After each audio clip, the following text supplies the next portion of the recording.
Bismillahirrahmanirrahim. Assalamualaikum warahmatullahi wabarakatuh. Waalaikumsalam warahmatullahi wabarakatuh. Alhamdulillah, semangat pagi, semangat siang, dan semangat malam. Kita biasa memberikan semangat dan yang nonton bisa di pagi atau siang. Sobat semesta dan sobat pelatihan, alhamdulillah kita di kesempatan kali ini kita di mana nih Pak Asep? Di kampus Pusdiklat. Di kampus Pusdiklat. LHK.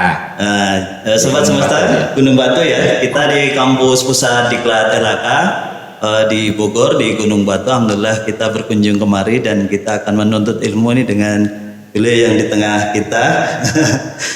Nanti mungkin kita akan banyak perkenalan dan kita akan membahas terkait dengan kaitan dengan perubahan iklim, atau mungkin nanti kita bisa membahas kaitan dengan nilai ekonomi karbon. Pak Asep, kita ini sangat luar biasa ya, kita senang sekali. Ya, betul sekali Pak Abid ya, biasanya dipanggil Abid ya. Ya, biasa kan saya Pak Zainal ya. Pak Zainal. Ini Mas Abid ya. Mas Abid, kalau nama udaranya biasanya Mas Abid, karena Abid Zainal Abidin. Iya, jadi betul sekali Mas Abid dan juga pemirsa kalian, alhamdulillah kita sekarang bersama kita telah hadir ya, Pak Insinyur Agung Setiabudi MSc. Alhamdulillah. Beliau akan sharing pengalaman dan berbagai hal barangkali. Ya. Untuk kita, karena beliau ini salah satu wijaiswara senior di Pusdiklat ya. Ya, di KLHK, Bang. Di KLHK malah ya. Sudah wijaiswara utama. Iya, wijaiswara utama. Alhamdulillah pada pagi ini beliau berkenan untuk sharing kepada kita. Ya, mungkin nanti kita sebelum membahas terkait detail kita akan perkenalan dengan beliau. Kalau dulu saya sering mendapatkan arahan beliau waktu nilai dupak waktu itu. Waktu beliau di sekretaris Ditjen PPI ya. Masih ingat tuh. Waktu itu masih sering mendapatkan arahan teman-teman fungsional di lingkup Ditjen PPI, beliau memberikan arahan, terus kemudian berikan semangat ke teman-teman fungsional waktu nangani kepegawaian. Baik, untuk biar nggak berkepanjangan Pak Asep ya, mungkin kita langsung ke kenalan dulu barangkali. Kita kenalan dulu, ya monggo Bapak. Oke. Terima kasih Bapak-bapak, ibu-ibu atau para pendengar maupun pemirsa ya. Semesta menghijau Bapak. Semesta menghijau ini. Terima kasih nih Mas Abid, Kang Asep yang telah mengundang saya untuk memberikan sedikit tentang apa itu karantina. Sebelumnya betul tadi kata Mas Abid, sebelumnya pernah dipercaya jadi sekretaris Direktorat Jenderal Iklim yang menangani terkaitan dengan perubahan iklim.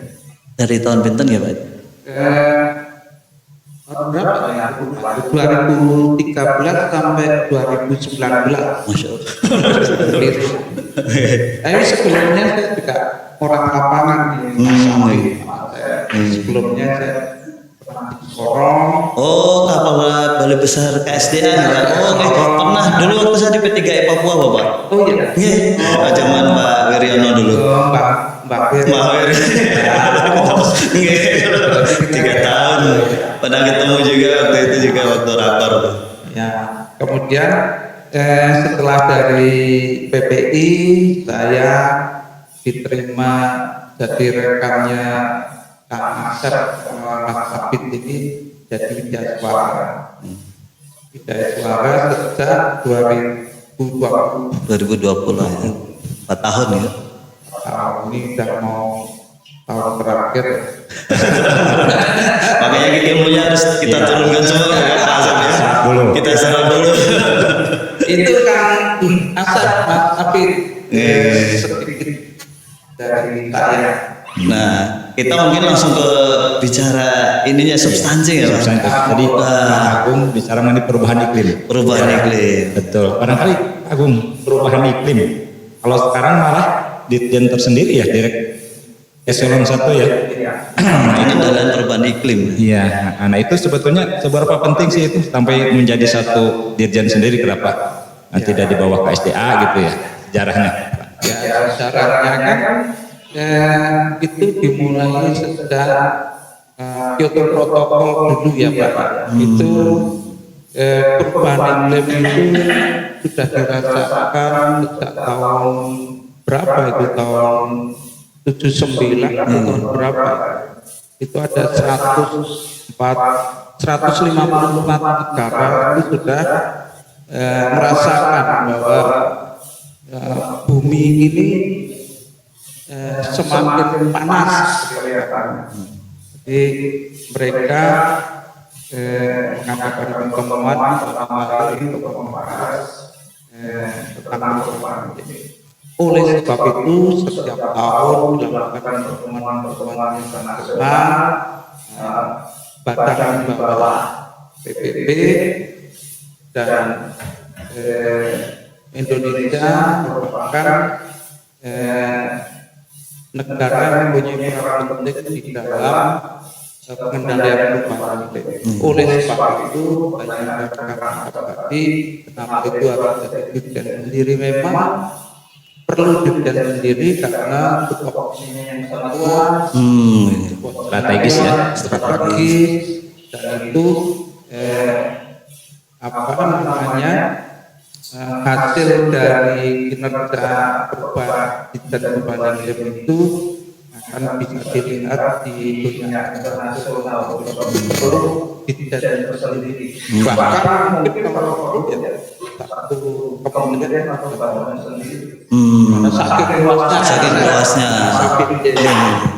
Nah, kalau dari tadi kan disampaikan oleh Pak Agung tadi bahwa landasan awal waktu itu adalah Kyoto Protokol tahun 79 ya.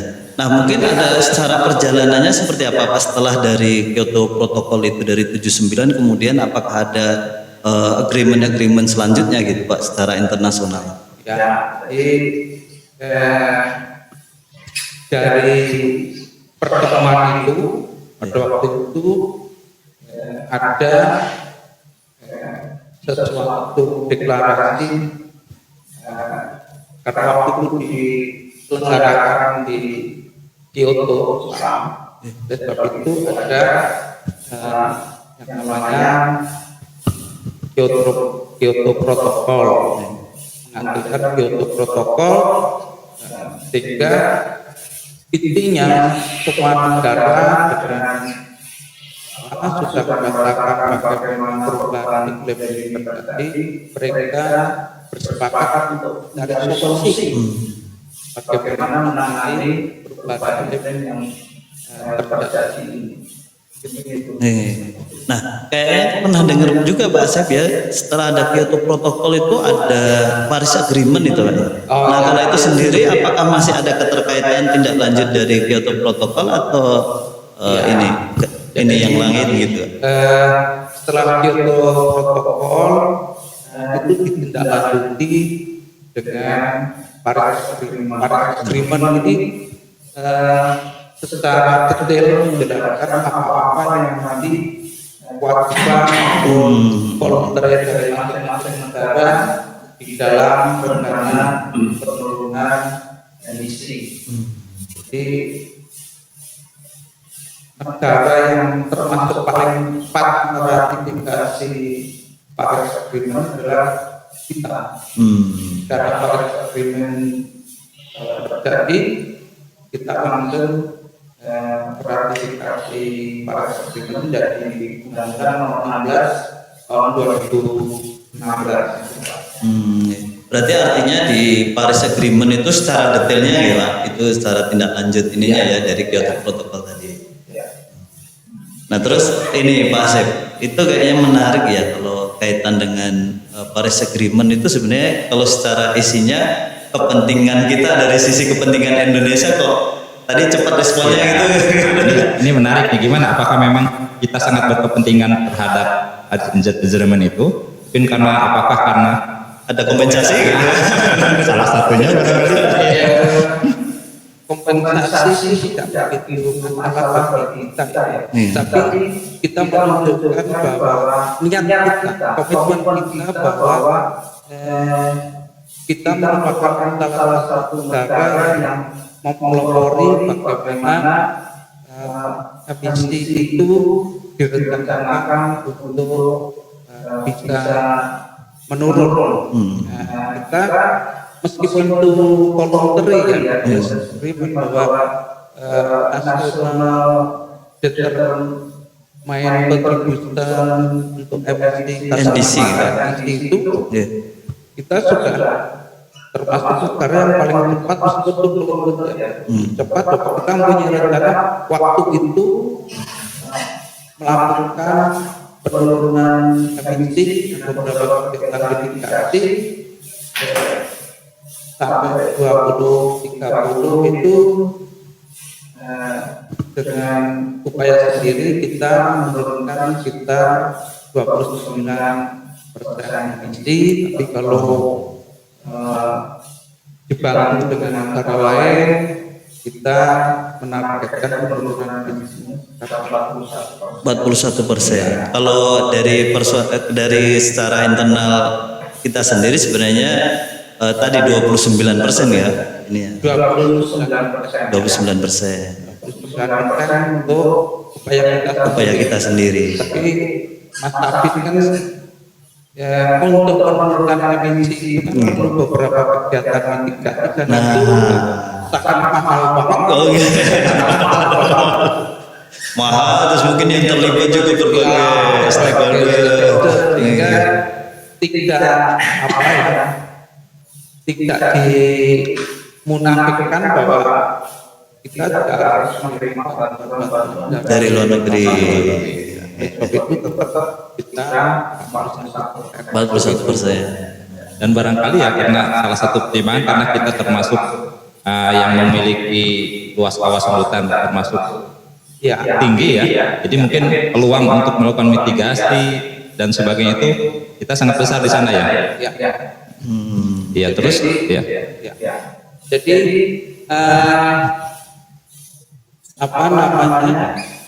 beberapa spesifikasi salah satunya adalah kita terkaitannya dengan forest land use netting ya. Di situ disebutkan ada beberapa kegiatan mitigasi yang diharapkan bisa menurunkan emisi 2030 benar-benar zero netting. Nah dari kegiatannya apa saja itu Pak untuk yang mitigasi? Macam-macam Pak. Itu ada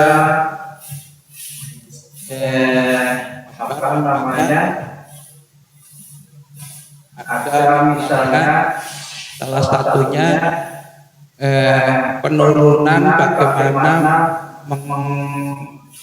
mengcounter penurunan terhadap perubahan kawasan. Jadi diharapkan setiap tahun tidak ada pelepasan kawasan tidak di 400.000 hektar per tahunnya ya?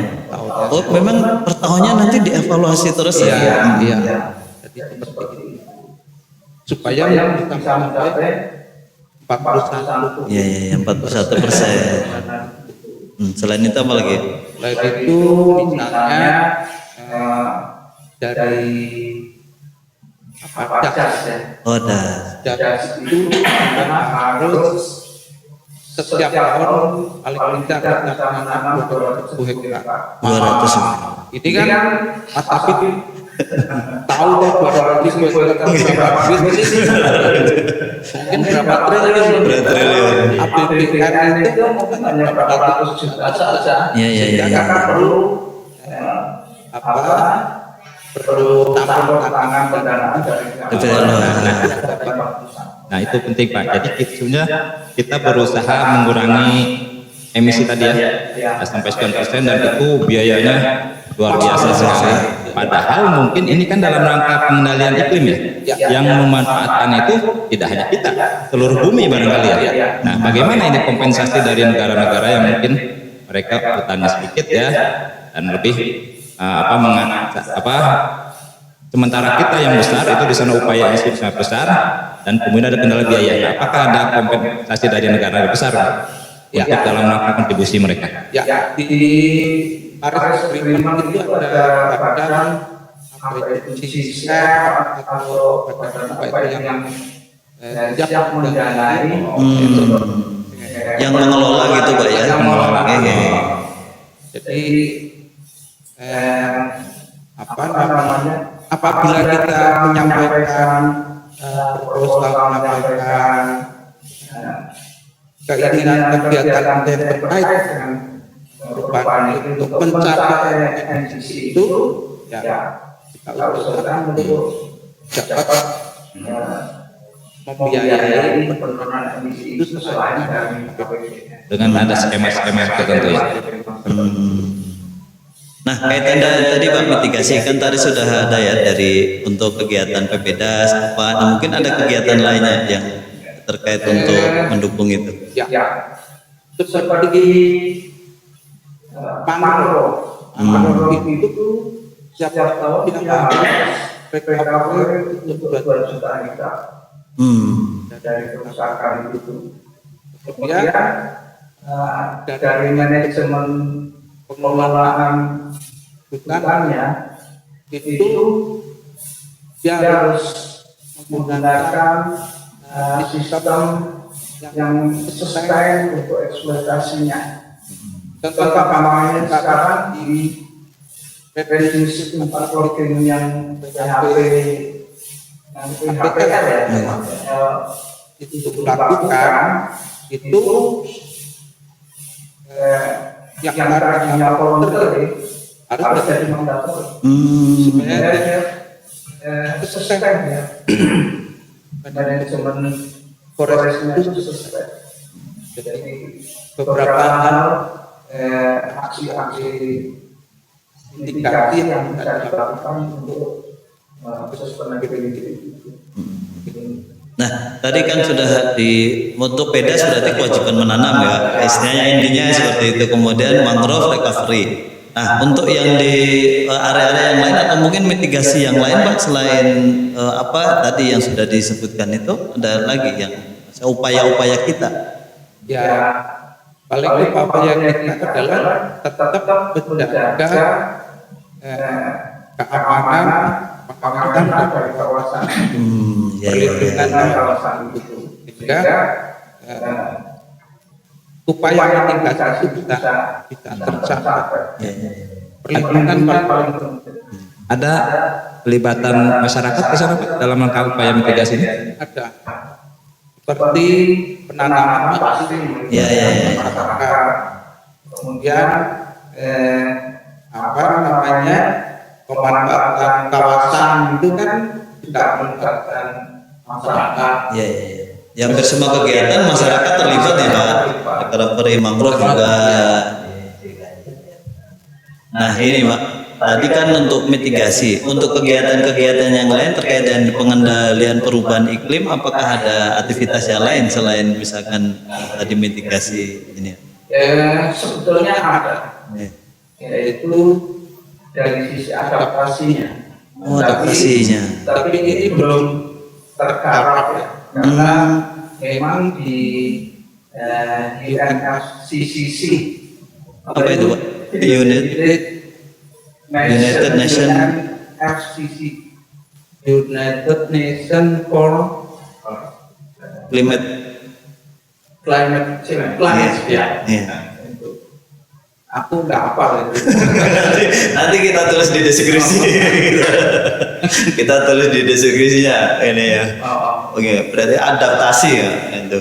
Nah untuk adaptasi sendiri mungkin aktivitasnya secara detailnya gitu berupa apa?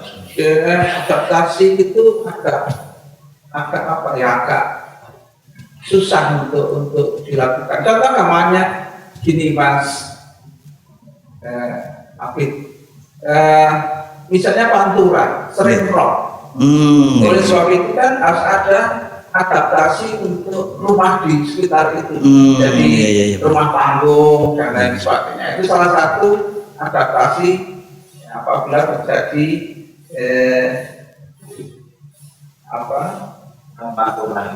dampak yang naik. Tapi kan itu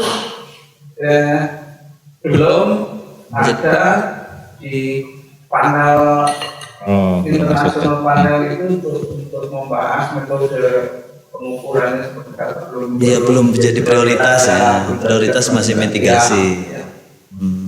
Kalau selain itu mitigasi, adaptasi, ada ini lain, maksudnya secara payung besarnya gitu untuk perubahan iklim sendiri. Payung besarnya itu tadi kita harus di dalam pencapaian NDC itu ada beberapa yang saya sampaikan tadi. Ada apa? Contoh gampangannya aja. Law enforcement yang selama ini law enforcement itu berapa sih kontribusinya dalam penurunan emisi? Kan susah. Benar. Jadi payung besarnya ya itu tadi mas. Kita payung besarnya adalah bagaimana pencapaian emisi itu terjadi melalui aktivitas. Ada apa ya? Ini kalau sekarang ini kan orang sedang viralnya tentang perdagangan karbon. Itu kan itu apa namanya? Itu kan lain masalah yang kita bicarakan tadi tentang apa itu mitigasi. Pentingnya kita tahu perubahan iklim, tapi manfaatnya apa sih kita dalam penurunan emisi itu? Penurunan emisi itu adalah nantinya akan bisa diperdagangkan dalam bentuk sertifikasi penurunan emisi yang diberikan oleh kementerian. Ini sudah masuk ke perdagangan karbon ya Mas Afif, dari beberapa yang tentang perubahan iklim ini. Ada hal lainnya yang tidak hanya supaya bisa menurunkan emisi sesuai dengan NDC itu, ada kompensasi. Jadi kompensasinya itu dalam bentuk perdagangan karbon. Semua orang apabila bisa menurunkan emisi, memperoleh sertifikasi penurunan emisi, ya itu yang bisa diperdagangkan. Kompensasinya seperti itu. Kompensasinya salah satunya yang tadi kontribusi negara luar tadi, atau dari APBN kita itu? Nah, itu ada di Kementerian Keuangan, namanya Badan BDLHK, Badan Dana Lingkungan Hidup. Jadi semua anggaran, semua dana dari luar negeri itu sekarang tidak ke Kementerian Kehutanan lagi, tapi sudah ada badan yang menangani itu. Jadi semua berada di BDLH. Untuk sertifikat sendiri tadi Pak, untuk sertifikat yang menerbitkan dari tergantung kalau itu bidang forest land use yang menteri LHK. Tapi kalau energi, jadi masing-masing kementerian punya kewenangan untuk menerbitkan ini ya, sertifikat. Nah, untuk tadi Pak kan sudah kita masuk ke karbon tuh. Nah, untuk kemudian volume netting kan sebenarnya targetnya kalau kita lihat dari tahunnya kan 2030 ya. Nah, ini sudah 2024 artinya tinggal 6 tahun lagi. Nah, untuk mungkin sebelum nanti kita lihat capaiannya, sebenarnya ruang lingkup volume netting sendiri kan kita juga sering dengar. Mungkin juga kita pemirsa Sobat Semesta dan Sobat Pelatahan ini bukan hanya kalangan orang yang bidang dengan hidup kehutanan saja, tapi masyarakat secara umum bisa ikut. Mungkin ruang lingkupnya volume netting sendiri apa saja Pak ini? Ruang lingkup volume netting sampai 2030 itu ada 15. Oh 15. Ya, jadi pengurangan laju deforestasi itu lahan mineral, pengurangan laju deforestasi untuk lahan gambut dan mangrove, pengurangan laju degradasi untuk lahan mineral, degradasi pengurangan untuk lahan gambut dan mangrove, kemudian pembangunan HTI, hutan tanaman. Kemudian yang saya sampaikan tadi adalah pengelolaan hutan yang lestari, misalkan tadi, sustainable ya. Kemudian rehabilitasi dengan rotasi. Rehabilitasi dengan rotasi itu seperti apa itu kan direhabilitasi. Kemudian non rotasi kan, tanaman hutan lindung ya. Itu kan non rotasi seperti itu. Kemudian restorasi gambut dan perbaikan tata air gambut. Karena ini sangat penting, Mas Afif, karena emisi dari gambut itu dia tidak diapa-apakan saja dia sudah menghasilkan emisi, apalagi dibuka, apalagi terbakar. Jadi emisi dari lahan gambut itu sangat besar, itu hampir 3 kali lipat dari tanah mineral. Itu sangat kita jaga, tata airnya kita jaga supaya tidak kering. Fungsinya seperti spot itu masalahnya. Tapi kalau itu sampai terjadi kering sekali, kita air itu fungsi spot itu sudah nggak berfungsi dengan baik ya. Kalau itu kering, itu kan merupakan bahan bakaran yang sangat potensial untuk terbakar. Kalau itu sudah terbakar ya emisinya 3 kali dari kebakaran di tanah. Secara kasarnya kalau nggak dirawat aja bisa dengan sendirinya mudah emisinya. Kemudian berikutnya rehabilitasi mangrove dan afforestasi pada bekas tambang. Kemudian konservasi kehati. Konservasi kehati. Ya. Itu konservasi kehati ini juga merupakan hal yang sangat signifikan di dalam penurunan emisi dengan stok karbon yang bukan main. Kemudian perhutanan sosial. Perhutanan sosial. Saya sampaikan pasti semua kegiatan. Keterlibatan masyarakat. Jadi colonizing itu bukan berarti hutan tidak boleh diapa-apakan. Harus dilakukan manajemen tertentu, aturan tertentu. Seperti perhutanan sosial kan kawasan hutan. Berapa 5 skema itu ya. Manfaat tapi berkelanjutan ya Pak ya. Kemudian mengintroduksi replikasi ekosistem, ruang terbuka hijau dan ekoriparian. Jadi yang berikutnya pengawasan enforcement dalam mendukung perlindungan dan pengawasan kawasan. Yang saya sampaikan tadi, kalau tidak ada perlindungan pengawasan kawasan dirambat, karena ini penyumbang emisi yang bukan main. Oleh sebab itu kegiatan mitigasi dalam bentuk enforcement ini juga sangat penting.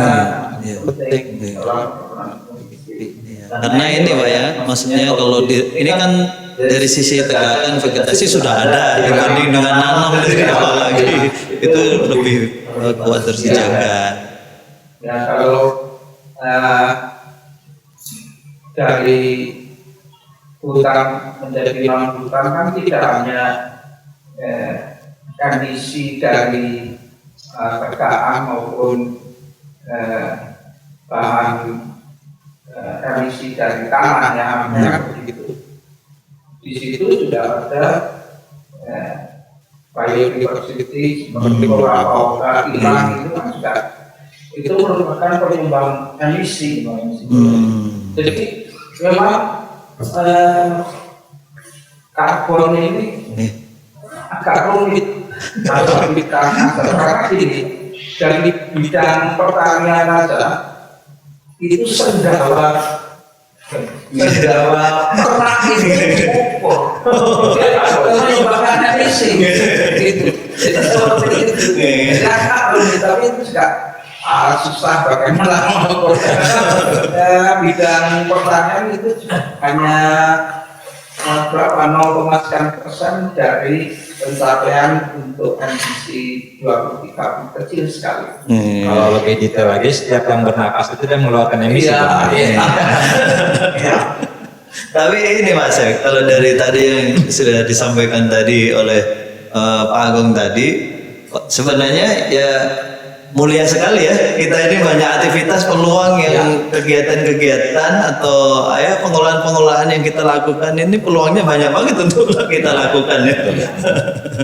Nah, ini terkait yang tadi Pak, kita ada 15 kegiatan ya untuk menyampaikan nol netting tadi ya, untuk tahun 2030. Nah, ini kan sudah tinggal 6 tahun lagi ya. Pencapaiannya sejauh ini Pak. Pencapaiannya cukup signifikan Pak. Karena gini Pak, data terakhir saya belum punya. Data terakhir pasti 2023. Karena sangat dinamis ya Pak. Dari 15 aktivitas kita itu sangat dinamis Pak.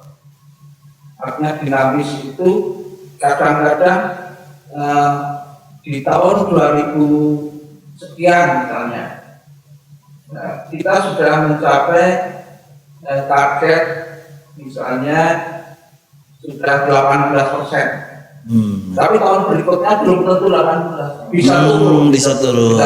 Nah ini juga harus dievaluasi kenapa turunnya, sehingga tahun depan lagi bisa meningkat jadi misalnya 25. Untuk data itu terakhir saya belum memperoleh data terakhir itu, tapi kira-kira pencapaian NDC itu seyakin-yakinnya bisa tercapai. Cuman gini Mas Afif, karena saya gini itu kan NDC pertama kali kita sampaikan 29%. Sekarang ada NDC, jadi lebih ambisius. Semuanya tinggi ya? Semuanya tinggi. Karena kita saya bahwa di 2030 bisa terpenuhi. Hanya 29%, itu bisa lebih. Jadi kita ambisius, kita untuk 2030 ini untuk pencapaian nilai atas dasar kemampuan kita sendiri itu sekitar naik sekitar 32%. Apabila ada bantuan luar negeri yang kerja yang 41, sekarang lebih dari 43%. Karena kita percaya, kita ambisius, kita percaya bahwa kita mampu. Ambisius itu lebih dari sekedar optimis Pak ya. Percaya diri. Mungkin karena trennya itu ya, mulai sejak dicanangkan itu kita tren positif ya. Nah, terus apa lagi Pak yang kira-kira yang perlu kita dapatkan nih ilmu kaitan dengan perubahan iklim? Ya, jadi seperti yang saya sampaikan tadi ya Pak, tentang nilai ekonomi karbon. Nilai ekonomi. Ini memang sudah ada payung hukumnya. Payung hukumnya Perpres tahun 98 ya. 98 tahun berapa ya?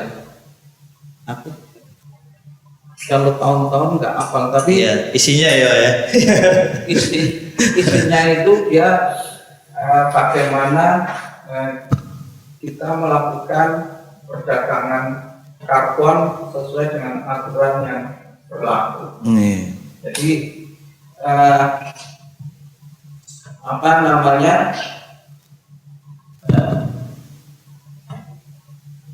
di dalam Perpres 98 itu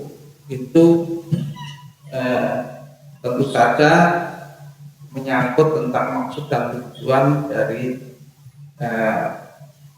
Perpres ini ditetapkan ya. Tapi yang penting ini mulai dari bab 3 ini, ini mencakup upaya pencapaian target kontribusi yang ditetapkan secara nasional NDC itu tadi, yaitu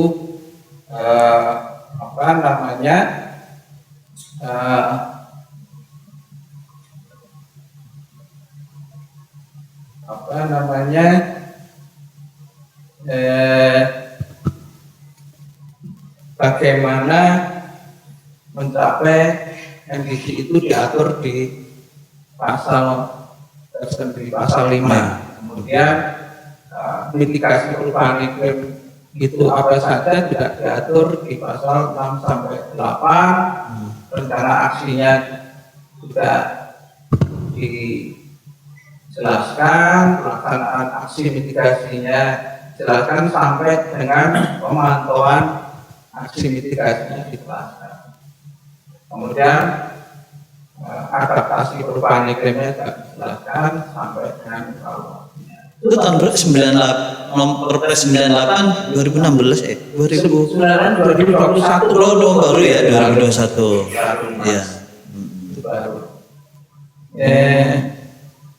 Semuanya diatur di situ Mas. Di tata laksana di Perpres 98 itu nilai ekonomi karbonnya diatur di situ. Penyelenggaraan nilai ekonomi karbonnya diatur di situ, sedangkan di peraturan yang di bawahnya Permen itu terbit atas dasar Perpres 98 terbit tentang tata laksana penerapan nilai ekonomi karbon. Secara teknisnya mungkin diatur di Permen PLHK. Jadi yang Perpres 98 ini dia yang tadi menemukan kondisi PDLH tadi Pak ya. Untuk dia akan center untuk yang akan mengelola kontribusi tadi ya, kompensasi. Bagaimana dia menyusun dokumen rencana akreditasinya, bagaimana menyusun laporan aksi termasuk kompensasi tadi ya. Termasuk kompensasinya. Jadi untuk volume net sink ini namanya bukan perdagangan karbon. Ada 3 hal tentang karbon ini. Perdagangan karbon itu sudah ada penetapan untuk batas atas. Itu biasanya di energi. Di energi ya? Kalau itu bisa namanya perdagangan karbon. Tapi kalau untuk volume ini offset karbon, artinya yang saya tadi sampaikan berdasarkan research based payment. Jadi dia bisa menurunkan emisi berapa, itu nanti akan terbitkan surat sertifikat penurunan emisi tadi. Tapi ada skema lagi pungutan karbon. Pungutan karbon, istilahnya pungutan karbon ya. Karbon ini belum populer atau belum terimplementasi tertangani. Kemudian ada boleh tentang karbon ini boleh dilakukan untuk memperoleh insentif itu apabila misalnya ada metode baru selain perdagangan karbon yang batas atas emisinya dari ditetapkan maupun yang offset tadi maupun pungutan yang belum tertangani itu skemanya seperti apa. Tapi kalau itu ada metode yang bisa dipakai untuk mengklaim dapat sertifikat penurunan emisi itu boleh, tapi kita harus disetujui oleh panel IPCC ya, internasional. Ya harus diakui gitu ya, diakui. Nah, untuk tadi Pak, sertifikat tadi itu sebenarnya peruntukannya itu untuk perusahaan atau negara yang mengajukan, Pak? Atau mungkin juga komunitas masyarakat gitu. Atau komunitas masyarakat bisa juga. Ya, bisa juga ya. Nah, biasanya PPH ya, yang dulu pemegang izin ya, perizinan berusaha. Berusaha seperti HTI, HPH dan lain sebagainya itu bisa. Nah, kalau misalnya masyarakat komunitas, kebetulan saya pernah juga ketika mengajar ke lapangan itu, Pak, kami mengelola menjaga hutan sekian hektar. Iya. Nah, kira-kira mungkin nggak ke arah sana? Bisa, tapi sekarang Kang Asep, Mas Afif juga harus perhitungkan untuk membuat seperti contoh daftar rancangan aksi mitigasi dan laporan aksi mitigasi itu biayanya tidak kecil, Kang. Jadi kalau itu hanya 5.000 atau 2.000 saja, karbon yang akan nanti di offsetkan itu tidak sebanding kecuali kalau dia istilahnya komunal ya, misalnya dari kelompok 1 5.000, kelompok 2 10.000, kelompok 3 32.000 dan lain sebagainya, sehingga jadi satu luasan yang itu optimal untuk nanti memperoleh sertifikat penurunan emisi yang bisa diperdagangkan itu. Menarik Pak Sebet. Tapi ini dari sisi untuk penguatan SDM sendiri itu kan kalau dari sisi aktivitasnya untuk penguatan SDM dalam rangka mendukung tadi Pak, untuk pendidikan tadi seperti apa? Ada proyek ambisius tadi ya. Jadi kalau sudah disiapkan SDM yang kompeten, memadai lah, kira-kira strateginya seperti apa ya Pak? Yang strateginya seperti Kang Asep sama Mas Kabir nanti ini merupakan salah strategi bagaimana istilahnya ASN atau P3K itu melek karbon, sehingga hal ini akan bisa memberikan secara tidak langsung pemahaman kepada masyarakat di dalam pencapaian NDC itu seperti apa. Paling tidak seperti ini kita sudah bagian dari mendukung tadi ya. Itu. Alhamdulillah Mas. Seperti itu. Meskipun ini ya belum secara formal ya, mungkin secara formalnya dalam bentuk pelatihan. Ya diharapkan nanti Kementerian kan sudah menginisiasi untuk melakukan beberapa pelatihan maupun karya ya kan setiap ya. Diharapkan ya peserta itu bisa menularkan ke organisasinya untuk pemahaman, paling tidak pemahaman tentang perubahan iklim. Karena kalau sudah memahami itu, mereka akan benar-benar melakukan aksi mitigasi di dalam pencapaian NDC kita. Jadi misalnya kalau KPH, ya dia harus benar-benar bisa menjaga kawasannya, ya kan, supaya tidak terambah sehingga yang maksimal 400 hektar berubah itu tidak menjadi kontribusi yang 400.000 itu tadi. Kemudian dia juga harus melakukan penangkapan untuk itu dan lain sebagainya. Kalau bergabung ya tata kelola gambutnya harus dilakukan benar, sehingga dengan pemahaman seperti itu dan dilakukan di lapangan itu akan membantu betul di dalam mencapai NDC. Berarti ini Pak, maksudnya apa namanya, kaitan dengan ini kegiatan-kegiatan yang kita lakukan ya, misalnya dari Kementerian Kelautan juga mensupport apa namanya kegiatan vegetasi atau aktivitas yang lain yang di luar kawasan ya Pak, yang di masyarakat ya. Ya, betul. Di dalam aktivitas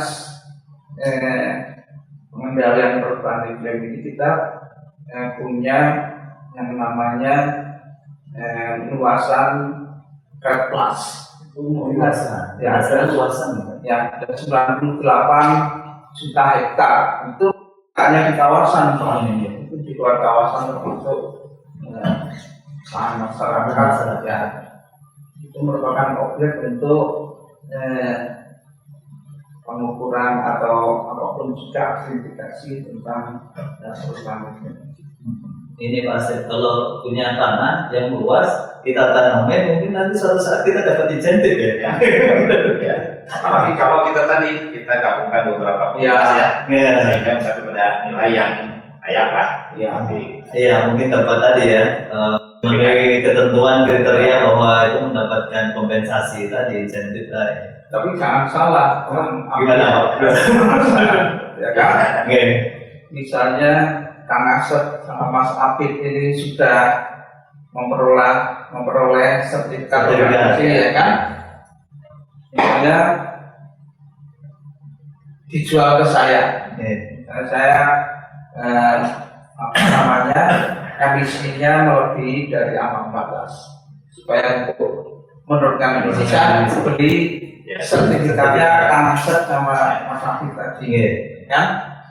Tapi konsekuensinya Kang Asep sama Mas Apit harus tetap menjaga lahan itu, jangan sampai berubah, jangan sampai ada apa, misalnya ada perambahan dan lain sebagainya oleh lanjutan dan lain sebagainya. Jadi insentif itu konsekuensi itu harus dijaga. Oh iya, Ketika misalnya Terjadi perubahan, terganggu ya nanti apa namanya, laporan aksi mitigasinya kan ada juga, kan akan dari kapan secara nasionalnya ini mengalami akan diverifikasi nanti. Iya. langsung kembalikan uang Pak. Jadi tidak berlaku berarti. Iya, berdaya lagi ya. Cuman emang menarik Pak ya. Saya sempat juga pernah dengar juga komunitas-komunitas yang sudah mulai bergerak, misalnya mengembangkan hutan wakaf, itu juga hal yang menarik ya. Kayaknya untuk mensupport ini juga nggak tahu tuh Mas secara teknisnya apakah sudah terjangkau secara kebijakan gitu ya, seperti itu. Ya, makanya itu tadi seperti Kang Asep sampaikan, itu ekonomis tidak kalau hutan wakaf itu nanti Mungkin dari luasan, aksi mitigasinya pokok. Dia masuk yang 15 tadi masuk yang mana gitu ya? Dia mau ngapain? Iya. Ya, itu menarik banget Pak Asep ya. Mungkin apa namanya yang tadi diulas oleh Pak Agung tadi, mulai dari tadi ya, bagian latar belakang sampai matching ini dan gitu filosofinya. Ada lagi nggak kira-kira? Mungkin nanti kalau kaitan teknis gimana mekanisme kapal kayaknya di episode berikutnya ya. Ini untuk apa supaya kita menguatkan tadi yang Bapak sampaikan diulang-ulang, pemahaman kita itu harus kuat kaitan dengan itu. Ada lagi kira-kira? Ya pemahaman dulu lah. Pemahaman dulu. Nanti bagaimana teknis di dalam pencapaian NDC itu nanti mungkin bisa melalui pelatihan yang Mas Apit tadi sampaikan, pelatihan teknis, misalnya latihan tentang pemanfaatan jasa lingkungan karbon, bagaimana mengukur stok karbon, bagaimana mengukur emisi, selisih net emisinya, kemudian bagaimana menyusun dokumen rencana aksi mitigasinya, itu nanti bisa dipelajari di pelatihan itu. Dan itu sangat penting setelah pemahaman ini mereka ketahui, mereka pahami. Karena begini, orang-orang lapangan juga akan nantinya kalau pemahaman ini terus yang mengikuti pelatihan tentang yang saya sampaikan tadi, dia bisa mendampingi masyarakat dengan konsep tadi sampaikan, bukan rakyat dan lain sebagainya. Kira-kira untuk menyusun dokumen rencana aksi mitigasinya ini optimal nggak? Kalau artinya menguntungkan tidak, masalahnya menguntungkan tidak. Ya, dihitung-hitung dulu lah. Hitung-hitung dulu, ya. Menarik Pak Asep ya. Kayaknya Bapak nanti sebelum pensiun ilmunya kita perlu rinci Pak Asep ya. Apa saja supaya nanti kita jadwalkan beliau nih. Pas waktu senggang kita bisa berkunjung di sini, kemudian Berikutnya nanti ya. iya kita episode itu biar tersimpan Bapak. Maksudnya kalau di dunia maya ini kan penyimpanannya lebih bertahan. Ya. Mungkin sebelum kita tutup ada hal lain yang ingin disampaikan Pak. Terima kasih Mas Abdul Kang Asep. Setelah paham apa itu perubahan iklim dan caranya mulai protokol itu sampai Paris Agreement tadi, kawan-kawan ini juga harus mempelajari beberapa hal tentang nilai ekonomi karbon. Artinya payung hukumnya itu betul-betul harus dipahami seperti apa. Perpres 98, P21, P7, kemudian roadmap NDC itu seperti apa, kemudian bagaimana penyusunan dokumen rencana aksi, bagaimana menyusun laporan, aksi mitigasi dan lain sebagainya. Tapi payung hukum ini harus betul-betul dipahami sebelum kawan-kawan mendampingi masyarakat untuk istilahnya melakukan carbon offset itu tadi. Gimana Pak Asep? Sementara cukup Pak. Alhamdulillah ya, sudah ya nanti kita episode selanjutnya ya Bapak ya. Bapak bersedia ya Pak? Terima kasih. Ya Alhamdulillah sobat semesta dan sobat pelatihan, mudah-mudahan nanti kita akan berjumpa di episode selanjutnya untuk membahas terkait detail tadi juga kaitan dengan rincian Paris Agreement itu seperti apa, kontribusi masyarakat kita seperti apa, swasta bagaimana, itu kayaknya nanti perlu kita bahas lebih detail ya. Maksudnya mungkin juga nanti akan bisa melibatkan bukan hanya dunia kerja, tapi misalkan untuk sekolah itu juga mungkin ada keterlibatan yang bisa dilakukan ya. Baik, sobat semesta Megiddo, sebenarnya saya juga penasaran nanti saat setelah 2030 coordinating itu tercapai, kira-kira mau program apa lagi yang ingin dicapai? Kayaknya nanti kita ngobrol di episode selanjutnya ya.